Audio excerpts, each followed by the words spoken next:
Police ने क्या किया है? दिल्ली पुलिस ने केस दर्ज किया है, मालिक और कोऑर्डिनेटर को गिरफ्तार किया है। दूसरा एक्शन लिया है दिल्ली सरकार ने, जहां मजिस्ट्रियल जांच के आदेश दे दिए गए हैं। तीसरा एक्शन दिल्ली की मेयर एमसीडी की तरफ से बेसमेंट में कोचिंग चलने वालों पर एक्शन होगा, ये कहा गया। 3 वे एक्शन की बात कही जा रही है, लेकिन सवाल यही खड़ा होता है कि बार बार एक्शन होता है और फिर ध्वस्त पड़ जाते हैं, ठंडे पड़ जाते हैं और फिर से घटनाएं सामने आ जाती हैं। पुलिस अधिकारी का क्या कहना है? डीसीपी सेंट्रल हर्षवर्धन ने इस पूरे मामले को लेकर क्या कहा है, पहले आपको सुनवा देते हैं।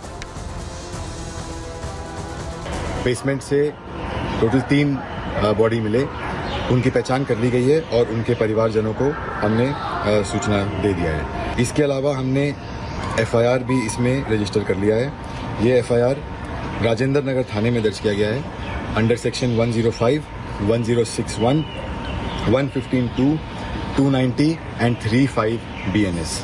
अभी हमने 2 लोगों को इसमें डिटेन किया है, जो कि उस कोचिंग सेंटर के ओनर और कोऑर्डिनेटर हैं। इसमें फर्दर इन्वेस्टिगेशन जारी है और जो भी इसमें इन्वेस्टिगेशन में दोषी पाए जाएंगे उन पर सख्त से सख्त कार्रवाई की जाएगी। तो चलिए एक बार फिर आपको तस्वीर दिखाते हैं, जरा सिलसिलेवार तरीके से आपको दिखाते हैं। पहली तस्वीर देखिए, ये वो गुस्सा है जो छात्रों के अंदर कौंध रहा है, फूट रहा है। देखिए, छात्रों ने अब मोर्चा खोल दिया है, विरोध प्रदर्शन करने के लिए छात्र सड़क पर बैठ गए। तस्वीरें ये सामने आ रही है और लगातार वो पूछ रहे हैं कि आखिर कार्रवाई तरीके से क्यों नहीं की जा रही है, क्यों कोई जवाबदेही अब तक नहीं हुई है।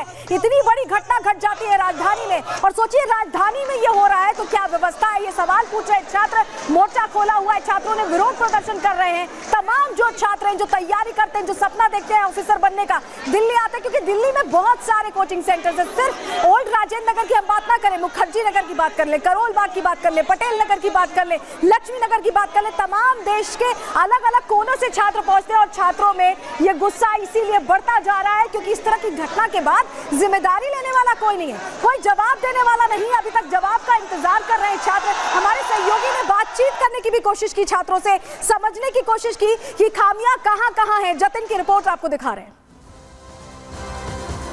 गाइडलाइंस फॉलो नहीं कर रही है और उसी को लेकर स्टूडेंट्स के बीच में रोष है। और जो मेन पॉइंट है, अभी एक स्क्रीनशॉट चल रहा है जिसमें कंप्लेंट नंबर भी और कंप्लेंट भी है। वो कंप्लेंट जो है 15 जून को किया गया था, ठीक है। उसके बाद 15 जुलाई को और 22 जुलाई को रिमाइंडर दिया गया। That was a specific complaint regarding Rau IAS basement, ठीक है। उस पर कोई काम नहीं किया एमसीडी। ये समस्या कोई नई समस्या नहीं है, ये साल दर साल ऐसी समस्याएं देखने को मिल रही है। पिछली बार भी ठीक इसी तरह ओल्ड राजेंद्र नगर में पानी जमा हुआ था, पिछले साल भी किसी ने रिस्पॉन्सिबिलिटी नहीं लिया। बताइए जी, ओल्ड राजेंद्र नगर में बच्चे 15,000 से लेके 50,000 तक रुपए भर रहे हैं, सिर्फ रेंट दे रहे हैं। उस गली का ये हाल है तो पूरे दिल्ली का क्या हाल होगा? अगर रिस्पॉन्सिबिलिटी एमसीडी नहीं लेगी, यहाँ की एडमिनिस्ट्रेशन नहीं लेगी, तो लेगी कौन? हम हमेशा स्टूडेंट्स इग्नोर किए जाते, आज नहीं होंगे, आज किसी की तानाशाही नहीं चलेगी। लड़के मरे कट के मरे कोई फर्क नहीं पड़ता, पर किसी सिस्टम की लापरवाही की वजह से कोई नहीं मरना चाहिए।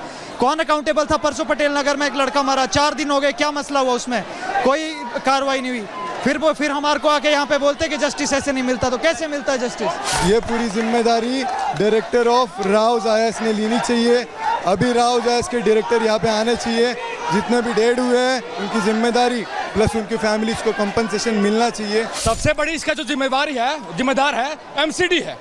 एमसीडी में यहाँ पे मतलब दिल्ली गवर्नमेंट है और एमसीडी का काम है कि मतलब जो भी सीवेज सिस्टम है या जो भी करना है ठीक करना, ठीक है। और दूसरा कोचिंग इंस्टीट्यूट ने जब घर बनाया, जो अपना मकान बनाया जहाँ कोचिंग चल रही है, तो वहाँ पे वो बेसमेंट अंदर बना दिया और सीवेज नाला बहा रहा है। 4 दिन पहले नीलेश भाई जिसको मेंस खतना था, मरा तब भी न शासन न कोचिंग माफिया नहीं समझे इस बात को। आर्टिकल 51A की पढ़ाते हैं, बात करते हैं ड्यूटीज की। सिर्फ मेरा ही ड्यूटीज है कि हम घर से माँ के गहने बेचकर, पापा के खेत बेचकर यहाँ पढ़ने के लिए इनको पैसे मोटा रकम दें और ये सुरक्षा के नाम पर कुछ न दें और अपने बच्चों को विदेशों में पढ़ाएं। और तो और आपको पता होगा कि ये लोग मुखर्जी नगर में भी जिस तरह घटना हुई, 5 मंजिले से लोग कूद रहे थे, आए दिन ऐसे घटनाएं घट रही है। इतना सेंसिटिव चीज़ें कहीं एनओसी नहीं मिला है, फिर भी ये लगातार चला रहे हैं। तो इनका नेक्सस है, ये इनका बड़े लोग बहुत बड़े लेवल का इनका नेक्सस है। ये 4 दिन के बाद फिर कोचिंग चलाएंगे और 4 दिन के बाद फिर ऐसे रील बनाएंगे कि कुछ नहीं मिलेगा तो तजुर्बा मिलेगा। अरे तजुर्बा नहीं, तुम मौत दे रहे हो, मर्डर किए हो, ये मर्डर है। छात्रों को देखेंगे तो उनमें साफ तौर पर आक्रोश दिखाई दे रहा है। We want justice, we want justice, यही दो स्टेट्समैन लाइन सामने आ रही हैं और उनका कहना है कि वो किसी से भी बात नहीं करेंगे। इनका ये भी कहना था कि जल मंत्री मौके पर आए, बातचीत करें और बताएं, जवाब दें कि आखिर ऐसा क्यों हो रहा है और किसकी गलती है। क्योंकि देखिए 3 नाम भी अब सामने आ गए हैं, श्रेया, तान्या और नवीन बताए जा रहे हैं जिनकी मौत हुई है, लेकिन इनकी मौत का जिम्मेदार कौन है? एमसीडी प्रशासन की भी ये लापरवाही बता रहे हैं 3 मौत को लेकर। इनका कहना है कि भाई एक बेसमेंट की तो बात थी नहीं, ये सब बेसमेंट का यही हाल है, पानी यहाँ पर भर जाता है, हर समय पानी के बाद यही स्थिति रहती है। मैं जानती हूँ आप बात नहीं कर रहे हैं, लेकिन आप जब तक अपनी आवाज नहीं पहुँचाएंगे तब तक लोगों को कैसे पता चलेगा? आवाज पहले गूंगों से पूछिए, जो गूंगे हैं हमारे, आवाज उनसे पूछिए, एमसीडी के कमिश्नर से पूछिए, राव आई से कोचिंग से पूछिए, उनसे पूछिए। जल मंत्री को आना चाहिए मौके पर। नो, कुछ भी नहीं, हमको सीसीटीवी फुटेज दिलाइए और अकाउंटेबल अथॉरिटी यहाँ पे आइए बस। देखा आपने, इनका कहना है कि आप बस यहाँ पर ये जवाब दे दीजिए कि कौन जिम्मेदार है, हमें सीसीटीवी फुटेज चाहिए, ये भी कह रहे हैं। पूरी तरीके से बात नहीं कर रहे हैं, लेकिन साफ तौर पर इनकी नाराजगी दिखाई दे रही है। तो प्रगति और जतिन की रिपोर्ट आपने देख ली। देखिए दिल्ली सरकार है, एमसीडी है, एलजी है, उसके बावजूद इस तरह की तस्वीर आम हो गई है। हमारे साथ प्रियंका भी अब जुड़ गई है। प्रियंका, बहुत सारे लोग अभी आपके आसपास नजर आ रहे हैं, नाराजगी बहुत है, इतने सारे जिम्मेदार लोग और उसके बाद ये घटना हो जाती है। प्रियंका जी है जो कि आप देखिए व्हील चेयर पर यहाँ पर आई है, आप देखिए कितनी जिम्मेदारी यहाँ पर जो है कुछ पार्टियों की तरफ से ली जा रही है और व्हील चेयर पर आप आई है, देख रही किसकी? देखिए बहुत छोटी सी चीज़ है, हम सबके लिए कभी कभी चोट लग जाती है, लेकिन कितनी गंभीर समस्या है ये। और देखिए शर्म की बात है, 3 बच्चे अलग अलग जगह से कोचिंग इंस्टीट्यूट में आते हैं, जाने माने कोचिंग इंस्टीट्यूट में, और आप देखिए बेसमेंट में लाइब्रेरी चल रही है, बायोमेट्रिक सिस्टम में बच्चे भाग नहीं पाते बाहर, इतनी वाटर लॉगिंग हुई है कि मिनटों में पानी भर जाता है। आप सोचिए कौन, जिसकी जवाबदेही कौन देगा? क्या आपको लगता नहीं कि यहाँ की सरकार, चुनी हुई सरकार को जवाब देना चाहिए? क्या आपको लगता नहीं यहाँ के काउंसलर को जवाब देना चाहिए? क्या आपको लगता नहीं कि यहाँ के विधायक को जवाब देना चाहिए? क्या आपको लगता नहीं जो मंत्रालय जिसके अधीन है ये, उनको जवाब देना चाहिए? हमारे मुख्यमंत्री है वो अब जेल में बैठे हैं, उन्हें सिर्फ अपने अंतरिम जमानत की फिक्र है, और हमारे उप मुख्यमंत्री जो दिल्ली के हैं वो भी जेल में 1.5 साल से, इतने संगीन करप्शन के चार्जेस में। कोई जिम्मेदारी लेना नहीं चाहता। जब आप पूछते हैं जिम्मेदारी के लिए तो आप क्या बोलते हैं? एलजी साहब को पत्र लिख दिया है, एलजी साहब से पूछिए।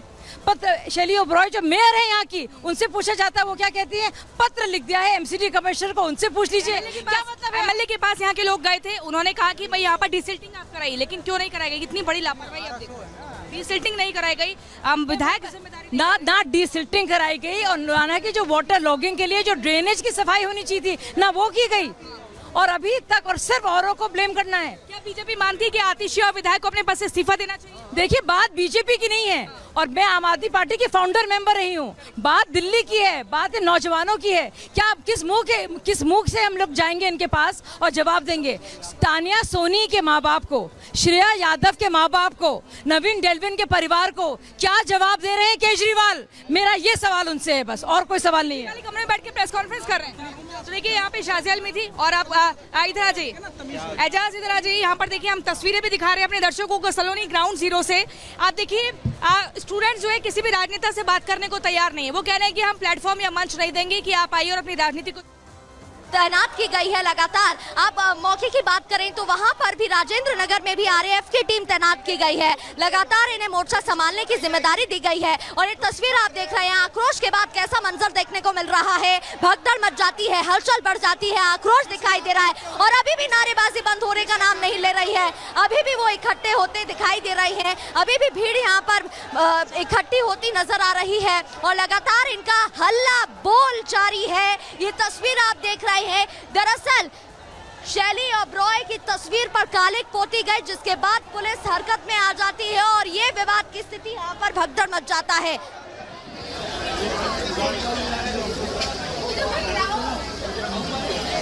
तो प्रगति ये तस्वीरें दिखा रही हैं शैली ओबरॉय के घर के बाहर छात्र जुटे हुए, नाराजगी बहुत है छात्रों में, और यही वजह है कि उन्होंने पहले कालिक पोती और अब आरएएफ यहां पर तैनात दिखाई दे रही है।